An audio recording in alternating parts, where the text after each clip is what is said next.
Okay, hello everyone, welcome to this video, part 2 of this tutorial on how to build an Android app for custom object detection using TensorFlow 2.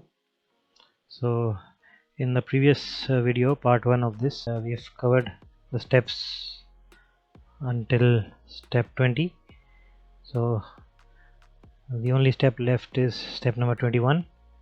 For this we need Android Studio. So let's begin. First, go ahead and download the TensorFlow Lite examples archive from here. Okay, just download this and go inside examples master, Lite examples.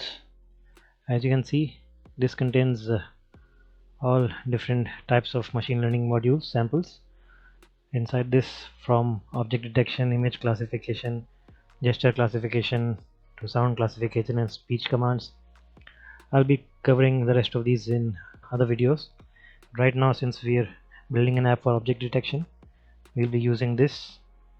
Just copy this folder to the desktop. I've already done this, and then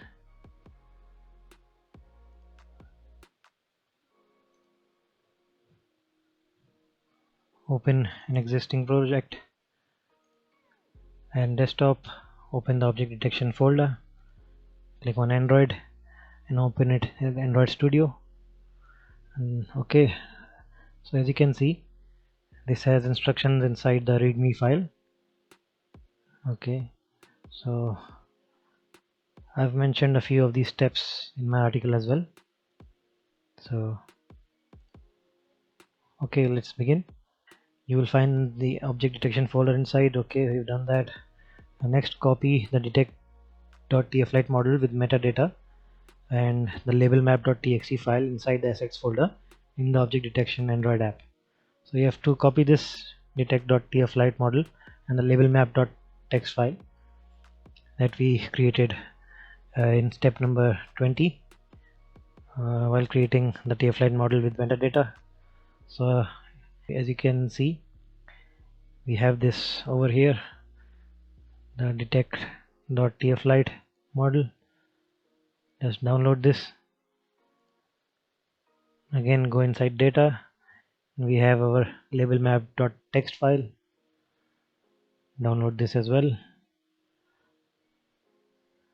Okay, now what we have to do is copy both these files inside this location, Lite examples object detection folder, Android app source main assets. Okay, so let's open the downloads folder.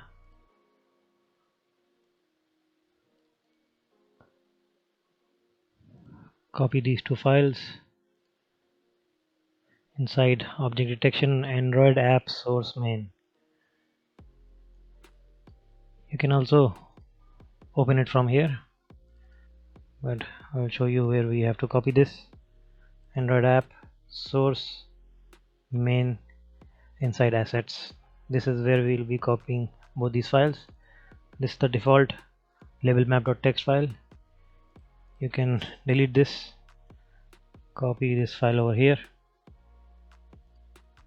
and inside Android Studio you can also go to that location from here, and we have already opened the Android module. Inside app you can see the assets over here. You can simply open this in Explorer and copy both the files here. So okay, now let's move on to the next step. Next, make changes in the code as mentioned the TensorFlow 2 GitHub link given below.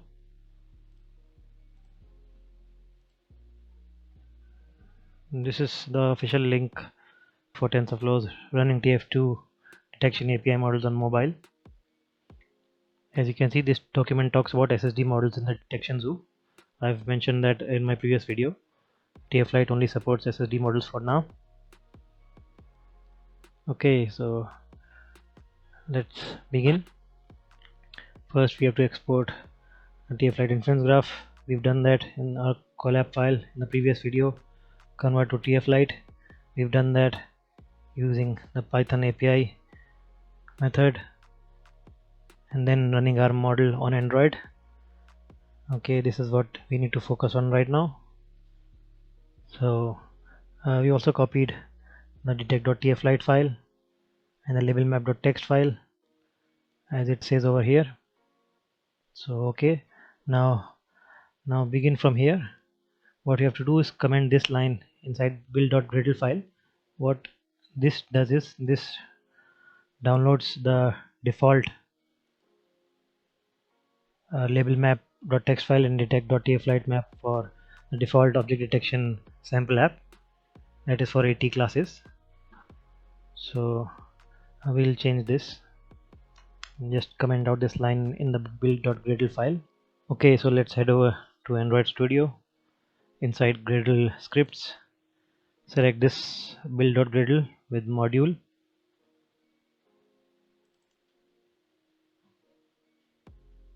and go down below. You'll see this comment and this code over here, just comment it out. That's it. Close this. Next step is to change the value of these 3 lines in the code depending upon your model. If you have a quantized TF-Lite model, you have to make these changes. If not, just change this to false. Let me show you how. I've also mentioned this over here in my article. One more thing, if your model is named detect.tflight and labelmap.txt as I have named them, you won't have a problem. It will automatically use them since these are the names given in the detector activity.java file. So if you use any other names, make sure to make the changes in the code accordingly. Let me show you where. Go inside Java, open this detector activity. As you can see over here, since I have created the TF-Lite model for float, so I'll set this to false.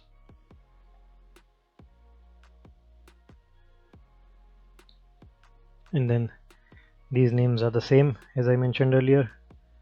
This is the probability for your object to be detected, the minimum threshold. 0.5 means there is 50%. Okay, so the next change. Okay, we are done with this. Close this. As you can see, I've also mentioned this over here. For a quantized model, just this should be true, and for a floating point model, this should be false. That's the only difference.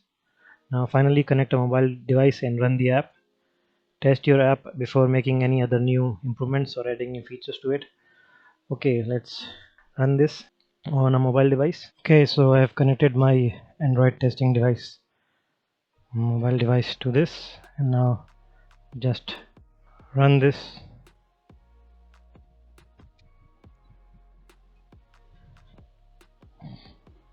Okay, now just make sure to update the plugin. Okay, you'll see this option pop up once you sync all the files. Now update.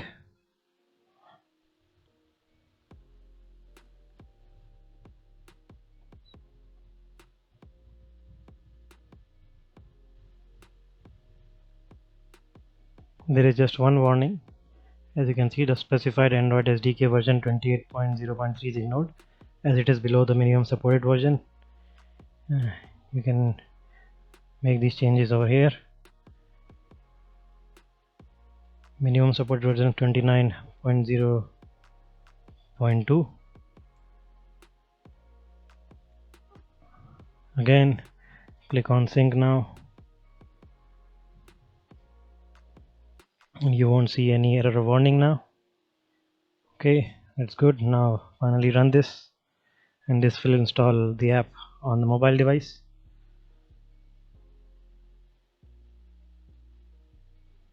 Obviously this archive is not updated. They update this every few months, so you'll have to make a few changes over here. As you can see, you also have to change the target SDK version, but that's not required right now. This is just for test purposes, so just run this Okay, the operation succeeded. Now I have this app running on my mobile. Let's test it. Okay, so as you can see, right now this is detecting my mask.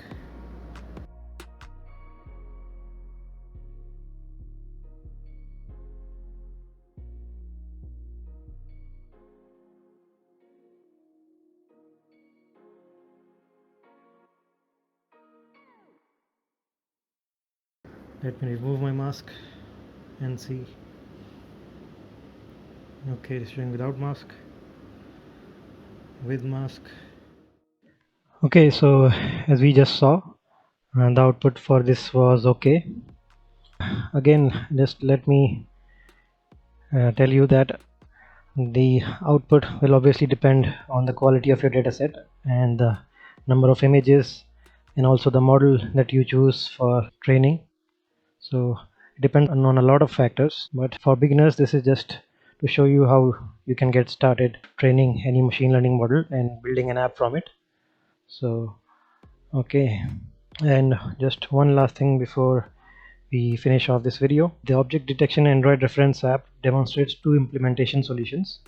You can see these are the two implementation solutions. Library task API that leverages the out-of-box API from TensorFlow Lite task library. You can read about these over here, you know what these implementations are over here. So now to change this, this is how you can change this. For beginners you can leave it just as it is, since the default implementation is library task API. But in the future, if you want to select library interpreter, so let me show you how the change is done. Go over here, let's first close this all. Okay, select app, go to build, select build variant. This will open this. Okay, so just click on this. We can choose task library task API debug or library interpreter debug. Okay, you can select anyone. This is the default. Right now this is fine. So this is how you can create a basic object detection app for a custom object. Obviously this is a very basic app. Now after this you can experiment and make a few other changes, you know, like introduce a database, save an image to a database, save it.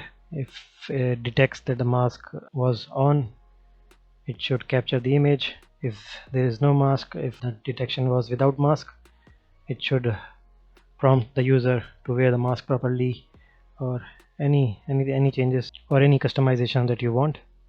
So okay, so I hope you've got a basic understanding of this beginner tutorial. Okay, I've given all the links for all my files over here.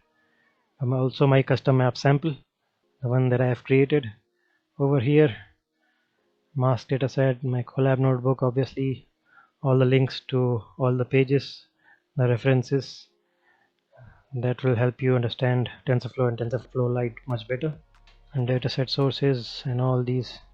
So okay, so that's it for this video on how to build an Android app for custom object detection using TensorFlow 2. So if you've enjoyed this video, please click on the like button and make sure to subscribe to my channel. And okay, I'll see you in the next one.